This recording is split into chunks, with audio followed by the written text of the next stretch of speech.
मागोमेड enclave को लग रहा है कि एलेक्स परेरा उनके साथ रीमैच नहीं करेंगे, उससे पहले वो रिटायर हो जाएंगे। और डेना वाइट को बैकलैश मिल रहा है हर जगह से। ऑनलाइन फैंस उनको ट्रोल कर रहे हैं। किस बात के लिए कर रहे हैं आज इस वीडियो में बताऊंगा। और अगला टॉकिंग पॉइंट होगा हमारा कि बिलाल मोहम्मद ने कहा है कि स्ट्राइकिंग की अगर मैं बात करूं तो यूएफसी 315 में मुझे जेडीएम की स्ट्राइकिंग से कोई दिक्कत है ही नहीं। अगर किसी को दिक्कत है स्ट्राइकिंग से तो वो जेडीएम को होगी, क्योंकि मेरी स्ट्राइकिंग जो है वो जैक डेला मेडलेना से काफी ज्यादा बेटर है। और लास्ट बट सबसे इंपॉर्टेंट टॉकिंग पॉइंट होगा जहां पर हमजत चिमाएव के साथ बिलाल मोहम्मद ने अपनी पोटेंशियल फाइट को डिस्कस किया। उनके हिसाब से हमजत चिमाएव को अगर कोई चैलेंज कर सकता है, अगर उनको कोई हरा सकता है तो वो खुद बिलाल मोहम्मद है। उन्होंने अपने स्किल सेट को मैच किया हमजत के साथ, और हमजत को लेकर उनका जो पॉइंट ऑफ व्यू था उसको सुनकर आप अपना सिर पकड़ लेंगे, शॉक हो जाएंगे। तो आज के इस वीडियो के 4 टॉकिंग पॉइंट होंगे, और ये 4 के 4 टॉकिंग पॉइंट सुनकर आपको मजा आ जाएगा, क्योंकि आप लोग ना यूएफसी और कॉम्बैट स्पोर्ट्स का कंटेंट देखना पसंद करते हैं। और अगर हिंदी में आपको ये कंटेंट देखना है तो एमएमए पावर हाउस चैनल को आपको सब्सक्राइब करना पड़ेगा। तो वीडियो को लाइक करके चैनल को सब्सक्राइब जरूर कर देना है। पहला पॉइंट है कि यार मागोमेड एनक्लेव का ये सोचना कि एलेक्स परेरा उनसे फाइट किए बिना रिटायर हो जाएंगे, क्या आपको लगता है कि यार इसके अंदर कुछ पॉसिबिलिटी है? क्योंकि एलेक्स परेरा जो है ना, वो जितना कुछ अचीव करना चाहते थे वो कर चुके हैं। ये एक तरीके से मागोमेड एनक्लेव और उनका कोचिंग स्टाफ सोच रहा है, और इसके अंदर कोई गलत भी नहीं है। क्योंकि अगर आप देखें तो 185 के अंदर मिडल वेट में वो चैंपियन बन गए थे। इजराइल अडेसानिया के लिए उन्होंने वापसी की थी, उनको हरा दिया था। उसके बाद जैसे ही वो हारे वो मूव अप कर गए, और 205 लाइट हैवीवेट के अंदर भी वो चैंपियन बन गए। तो एलेक्स परेरा ने इस कम टाइम के अंदर 2 डिवीजन के अंदर बेल्ट उठा ली है। तो क्या आपको लगता है कि उनकी एज 40 हो गई है, इस टाइम पर वो लाइट हैवीवेट में एक बार फिर से मागोमेड एनक्लेव को रीमैच देंगे? मुझे भी कहीं ना कहीं मुश्किल लग रहा है। मुझे ऐसा लग रहा है कि यार वो हिस्ट्री क्रिएट करने की सोचेंगे, और हिस्ट्री कैसे क्रिएट होगी अगर वो जाएं हैवीवेट डिवीजन में। हैवीवेट डिवीजन में एलेक्स परेरा और टॉम एस्पिनल के अलावा आपको कोई और मेगा स्टार दिखाई नहीं दे रहा। तो ऐसे में अगर एलेक्स परेरा हैवीवेट डिवीजन में चले जाते हैं तो उनके लिए अपॉर्चुनिटीज खुल जाएंगी। तो एलेक्स परेरा को लेकर मागोमेड एनक्लेव का ये कहना कि यार मेरे से फाइट किए बिना, रीमैच में लड़े बिना एलेक्स परेरा रिटायर हो सकते हैं, तो भाई ऐसा हो भी सकता है। दूसरा टॉकिंग पॉइंट इस वीडियो का है कि डेना वाइट को ना चारों तरफ से घेरा जा रहा है, और बिल्कुल ठीक घेरा जा रहा है, क्योंकि यूएफसी 317 इंटरनेशनल फाइट वीक का सबसे इंपॉर्टेंट कार्ड है यूएफसी का।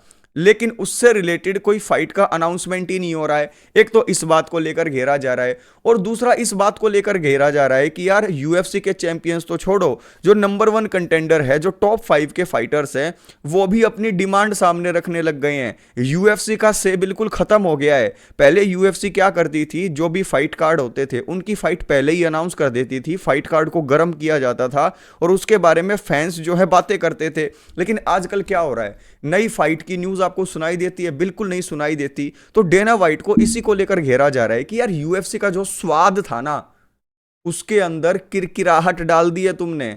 पहले जैसा यूएफसी फ्लुएंट नहीं चल रहा। डिजर्विंग फाइट्स जो बननी चाहिए वो तुम बना नहीं रहे हो। चैंपियंस तुम्हारे नेक्स्ट डिवीजन में भाग रहे हैं, और नंबर 1 कंटेंडर तो क्लियर ही नहीं होता कि हर डिवीजन में कौन है। तो यहां पर यूएफसी को घेरा जा रहा है डेना वाइट को, और डेना वाइट का रिस्पॉन्स ये था कि वो इरिटेट हो गए। उन्होंने कहा कि मैं तो ऐसा ही करूंगा, तुम्हें जो करना है वो करो, I am never announcing the fights. उन्होंने ऐसा कहा। तो भाई डेना वाइट, फैंस से नाराज होकर कहा जाना है आपको, आप फैंस की बातों को समझिए, सुनिए उनकी बात, और एक से एक धमाकेदार फाइट अपने हिसाब से अनाउंस कीजिए। यार you are the king of UFC. अब बिलाल मोहम्मद, रियल गैंगस्टर की बात करते हैं।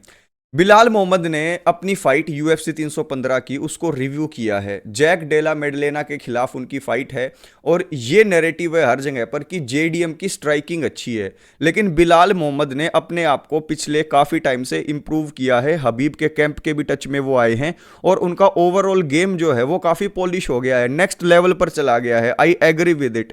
इसी की वजह से शॉन ब्रेडी को हराया, और फिर चैंपियन को हराकर वो नए वेल्टरवेट चैंपियन बन गए। लेकिन दिक्कत यहां पर यह है कि जो जेडीएम है उनकी स्ट्राइकिंग काफी अच्छी है, और बिलाल मोहम्मद का कहना यह है कि मेरी स्ट्राइकिंग ना आज के टाइम पर जेडीएम से भी अच्छी हो गई है। अब इस बात पे हो रहा है मुझे शक, क्योंकि अगर लियोन एडवर्ड के खिलाफ आप फाइट देखोगे तो लियोन एडवर्ड तो बिल्कुल शट डाउन हो गए थे, वो अपने आप को फील ही नहीं कर पा रहे थे उस फाइट में। लेकिन लास्ट राउंड के अंदर क्या हुआ, लास्ट राउंड के अंदर बिलाल मोहम्मद को क्रैक किया और एकदम से टेक ओवर करने की कोशिश की, लेकिन टेक ओवर वो नहीं कर पाए, जिसकी वजह से लियोन हारे और बिलाल मोहम्मद नए चैंपियन बने। लेकिन अगर जिस तरीके से बैडली हर्ट किया था लास्ट राउंड में लियोन एडवर्ड ने बिलाल मोहम्मद को, अगर जैक डेला मेडलेना वैसा ही स्ट्राइकिंग गेम दिखाते हैं तो क्या वो बिलाल मोहम्मद को स्ट्राइकिंग में नॉकडाउन नहीं कर सकते? कर सकते हैं। तो मेरा मानना ये है कि बिलाल मोहम्मद को ना अपने गेम प्लान के ऊपर स्टिक रहना चाहिए, और उनका गेम प्लान है कि मिक्स करना अपने अटैक्स को। तो अगर वो ये बोले कि रेसलिंग की वजह से उनको एडवांटेज है, तो मैं इसमें बिलाल मोहम्मद से एग्री करता हूं। लेकिन बिलाल मोहम्मद का ये कहना कि स्ट्राइकिंग गेम में उनको एडवांटेज है, I don't agree with it, क्योंकि मुझे ऐसा लगता है कि जैक डेला मेडलेना ने अगर किसी तरीके से एक दो पंचेस का कॉम्बिनेशन लैंड कर दिया तो उसके बाद ना पूरी स्टोरी चेंज हो जाएगी। देखना ये होगा कि क्या बिलाल मोहम्मद का दावा कि वो बेटर स्ट्राइकर है जेडीएम से प्रूव कर पाएंगे इसको। लेट्स सी यार, शॉन ब्रेडी को भी उन्होंने हराया था, अगर जेडीएम को वो नॉकआउट कर देते हैं, एक बोरिंग डिसीजन तक फाइट नहीं लेकर जाते, तो भाई हमें मानना पड़ेगा कि Belal Muhammad has serious power in his hands. और जेडीएम को भी मैं एक सजेशन देना चाहता हूं कि you have to finish Belal Muhammad, otherwise he is gonna brutally decision you. Last but not the least, Belal Muhammad ने अपने आप को कंपेयर किया हमजत चिमाएव से। उन्होंने कहा कि मैं पहले ही हमजत चिमाएव को कॉल आउट कर चुका हूं। जब हमजत 170 में था तो मैं तो कह रहा था कि यार हमजत चिमाएव को सब बूगीमैन समझ रहे हैं, मेरे खिलाफ फाइट करवाओ यार, I am ready to fight Khamzat Chimaev. लेकिन आज के टाइम पर भी 185 में जाकर मैं हमजत चिमाएव को हरा सकता हूं, ऐसा बिलाल मोहम्मद का कहना है। उन्होंने कहा कि करना क्या है, शुरू के इनिशियल राउंड को ही तो सरवाइव करना है, यानी कि शुरुआत की 10 मिनट अगर काट लूंगा मैं, उसके बाद मैं धीरे धीरे डाटा को डाउनलोड करूंगा और लेटर राउंड्स में I will take over Khamzat Chimaev.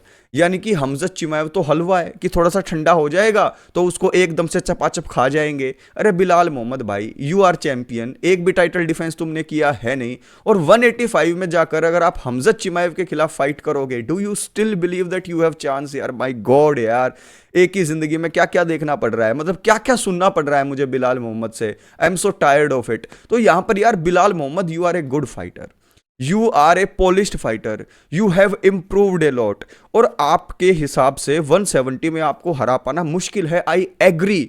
लेकिन when it comes to Khamzat Chimaev, he is on another level, दूसरे लेवल का फाइटर है भाई। वो आपके दांतों को तोड़ देगा, जैसे रॉबर्ट विटेकर के दांत तोड़े थे, एक महीना चना भी नहीं चबा पाओगे। तो मैं बिलाल मोहम्मद को कहना चाहूंगा कि सबसे पहले तो अपना पहला टाइटल डिफेंस करो यार। और हमजत चिमाएव के खिलाफ मुझे ऐसा लगता है कि ना स्ट्राइकिंग में, ना रेसलिंग में, ना ग्रैपलिंग में, नॉट इवन स्टेयर डाउन यार, किसी भी चीज में बिलाल मोहम्मद का चांस है नहीं।